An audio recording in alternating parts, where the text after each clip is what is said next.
আসসালামু আলাইকুম। বিরামপুর প্রতিদিন ফেসবুক পেজ থেকে আপনাদের সকলকে স্বাগত জানাচ্ছি। আজকে স্বাধীন বাংলাদেশে একটি নতুন সকালে আপনাদের সকলকে স্বাগতম জানাচ্ছি। আপনারা দেখতে পাচ্ছেন এখানে আমাদের বিরামপুরের ছাত্র সমাজরা সবাই একত্রিত হয়েছে। গত কয়েকদিনের যে ঘটনাটা ঘটে গেল, এইটাতে আমাদের শহরের যে অপরিষ্কার জায়গাগুলো রয়েছে সেটা পরিষ্কার করার উদ্যোগ নিয়েছে আমাদের বিরামপুরের ছাত্র সমাজ। তো কথা হচ্ছে যে আমরা সবসময় চেষ্টা করব একত্রিত হয়ে থাকার, এবং এভাবে একতাবদ্ধ হয়ে আমাদেরকে অন্যায়কে রুখে দাঁড়াতে হবে। অন্যায় দেখে কখনো চুপ থাকা যাবে না, প্রতিবাদ করতে হবে। চোখের সামনে কোনো অন্যায় দেখলে আপনার কাছে তো একটা স্মার্টফোন আছে, তাই তো? আপনি এই ফোনটা দিয়ে ভিডিও করবেন। যদি কোনো ঘুষখোর থাকে, কোনো যদি নাশকতাকারী থাকে, যদি কোনো চাঁদাবাজ থাকে, আপনারা এই ফোনটা দিয়ে লাইভ করবেন এবং তাদের চিত্র এই সমাজে তুলে ধরবেন। এবং আমাদের ছাত্র সমাজ আপনাদের পক্ষে আছে, আপনাদের সঙ্গে আছে, এবং যে কোনো ধরনের পরিস্থিতিতে আমরা সবাই একত্রিত থাকব। আমাদের দেশকে সংস্করণ করতে আমাদের সকলকে এগিয়ে আসতে হবে।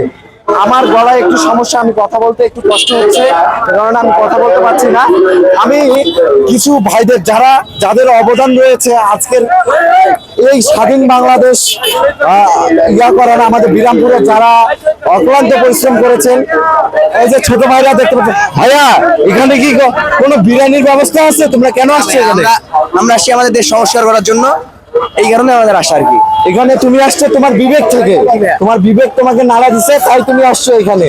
এখানে কোনো বিরিয়ানি বা আমরা কোনো টাকার বিনিময়ে কিন্তু এখানে আসিনি। আমরা আসছি আমাদের দেশকে সুন্দরভাবে সাজাতে। তো আমরা এই উদ্যোগটা আমাদের যেন থাকে, আমরা প্রতিনিয়ত যেন এভাবে কাজ করে যেতে পারি। যেমন এই যে শ্রদ্ধেয় আমাদের বড় ভাইদের দেখতে পাচ্ছেন, যারা এই আন্দোলনের শুরু থেকে ছিল এবং শুরু থেকে তারা নেতৃত্ব দিয়েছে। বিরামপুরের সকল ছাত্র সমাজকে একত্রিত করে তারা প্রতিনিয়ত কাজ করে যাচ্ছে। তো ভাই, এখানে তো কোনো বিরিয়ানির ব্যবস্থা নাই, তাই না? কাউকে তো টাকা দিয়ে দেখা হয়নি, কেউ তো দলীয় ভাবে আসেনি। তাহলে কেন আসলেন আপনারা? কেন পরিষ্কার করতেছেন? এখানে মূলত আমরা পুরা ছাত্র সমাজ, শিক্ষিত সমাজ চেয়েছে পুরা দেশটাকে সংস্কার করার জন্য। আমরা যা হয়েছে সাধারণ শিক্ষার্থীদের উপরে ভর করে কিছু অপশক্তি দেশের যা ক্ষয়ক্ষতি করেছে, আমরা সাধারণ শিক্ষার্থী এই দেশকে সংস্কারের জন্য যে রাস্তাঘাটে ভাঙচুর, ময়লা আবর্জনা, আমরা বিরামপুরবাসী সকল শিক্ষার্থীদের পক্ষ থেকে আমরা এগুলো পরিষ্কার করব। থানা, উপজেলা যা কিছু আছে, আমরা এগুলো আমাদেরই প্রতিষ্ঠান। কালকে যদি কোনো সমস্যা হয় আমাদেরকে কালকে সেখানে যেতে হবে। সো আমরা বিরামপুরে যত ভাঙচুর, ময়লা আবর্জনা আছে, আমরা ছাত্র সমাজের পক্ষ থেকে এগুলো পরিষ্কার করব, যাতে আর কোনো ময়লা আবর্জনা বিরামপুরবাসী, বিরামপুর অনেক শান্তির শহর, বিরামপুরবাসী যাতে আর কষ্ট না হয়, বাংলাদেশে যাতে আর কোনো কষ্ট না হয়, সেই দিক খেয়াল রেখে আমরা কাজ করতেছি। আপনাকে অসংখ্য ধন্যবাদ জানাচ্ছি। আসসালামু আলাইকুম ভাইয়া। ওয়ালাইকুম আসসালাম। ভালো আছেন? জি আল্লাহ আছে। তো গত কয়েকদিনের ঘটনায় আমাদের শহরে অনেক অপরিষ্কার, অনেক কিছু ঘটে গেল। তো আজকের এই উদ্যোগটাতে অনেকেই সাধুবাদ জানিয়েছে। সেই সাথে আমিও আমার সাংবাদিক গ্রুপের পক্ষ থেকে আমি আপনাদেরকে অনেক সাধুবাদ জানাচ্ছি এমন একটা উদ্যোগ গ্রহণ করার জন্য। সেই সাথে আমার সাংবাদিক বৃন্দরা আপনাদের পাশে থাকবে। তো আপনাদের এই কার্যক্রম আমরা চাইবো যে আপনারা প্রতিনিয়ত চালাবেন, এবং প্রতিনিয়ত বিরামপুরের যে কোনো অন্যায়কে রুখে দাঁড়ানোর জন্য এই ছাত্র সমাজ সবসময় কাজ করে যাবে।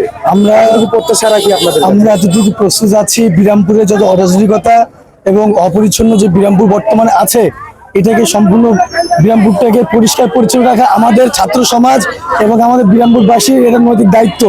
সেই থেকে আমরা ছাত্র সমাজ যারা উদ্যোগটা নিয়েছি, আমরা চাই বিরামপুরের সর্বসাধারণ মানুষ আমাদের এটাতে সমর্থন করবেন, এবং আপনারা নিজ নিজ অংশ থেকে এটাতে সমর্থন করবেন এবং নিজ জায়গায় পরিষ্কার পরিচ্ছন্ন চালাবেন। আমরা আমাদের ছাত্র সমাজ এটার সাথে আছি এবং আমরা চেষ্টা করে যাচ্ছি, আমরা যতটুকু সাধ্য আমরা করছি, এবং আগামীতেও আমরা এর সাথে আছি। যখন দেশের পরিস্থিতি যখন স্বাভাবিক হচ্ছে, আমরা ছাত্র সমাজ, দেশ এবং বিরামপুরবাসীর সকলের সাথে আছি, সকল উপকার আছে। যে কোনো সহিংসতা বা যে কোনো কিছু, আমাদের ছাত্র সমাজ সবসময় মানুষের পাশে আছে। ধন্যবাদ আপনাকে।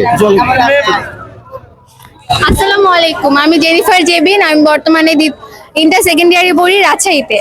আসলে দেশে যা হয়ে গেছে সেটা আমরা আনছি, স্বাধীনতা আমরা আনছি, কিন্তু বিজয় মিছিলে যে অপ্রত্যাশিত ভাঙচুর হয়েছে সেটা আমরা করি নাই। আমরা আটকানোর যথেষ্ট চেষ্টা করছি, কিন্তু আসলে পরিস্থিতি সামাল দেওয়া সম্ভব হয় নাই। অনেকে অনেক কথা বলছে, কিন্তু পরে বড় ভাইরা আমরা ব্যাচমেটরা সবাই মিলে একটা কর্মসূচি গ্রহণ করি যে আমরা শহরটা যা হয়ে গেছে আমাদেরকে পরিষ্কার করতে হবে, আমাদেরকেই থাকতে হবে। তো আমরা ক্লিনিং শুরু করছি, মোটামুটি অনেকেই আসছে। খুব সম্ভবত আমরা আজকের মধ্যে পুরো শহরটা আবার সুন্দর করে ফেলবো, অনেক সুন্দর করে ফেলবো। আগের থেকে আপনারা দোয়া করবেন, সাথে থাকবেন। ধন্যবাদ। ধন্যবাদ।